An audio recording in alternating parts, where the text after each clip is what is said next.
Manipur AIDS Control Society MACS की Target Intervention Project की मखादा Social Awareness Service Organization SASO Imphal West JCI Imphal Iconics amadi City Police ka khusam Imphal City की लंबी लम्हांगदा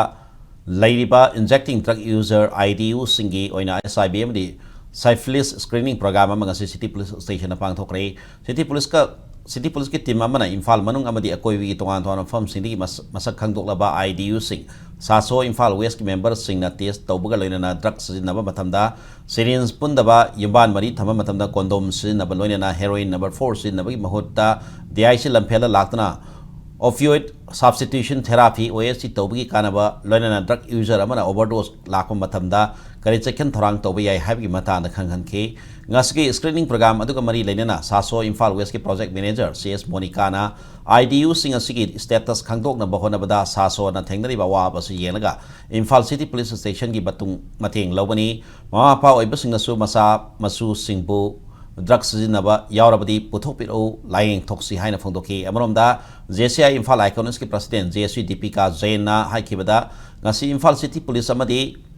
Nakogi doctor amadi atop expert singaloina na pangthok sareba program asi maroina drug user singda batam sana medical treatment phanghanba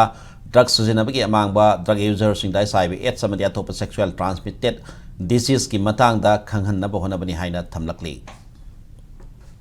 community based screening hai ko sigi je koina pokoi drop-in center da yoksalok bangam da ba khoine changbang ngam da ba mafam hai tare ne ko sida chatlaga khoine test tok thok hai tare HIV test na te syphilis ki su yauri combo pek ni moi ne piri se MACS ne piri se adugi test ne khoine thamjara me moi osti cha ge har ga din moi akoi dia sirin chai lak pam ni jang ba ko aduna khoine ta pi ba dia de bo osti city adumai na ngasai ki moi HIV ga syphilis ka sang da na bai da makta akoina si program se adigi khoi maru makoi status khangdok pa se positive oi de hai ba se si khangdok pa si ne banga si akoin tok jari se. The purpose of this project is to provide timely medical attention, promote awareness about HIV and other sexually transmitted infections, and support the patients in their journey towards better health and rehabilitation. So we are very privileged to organize this camp, and we are looking forward for more such projects in the future also.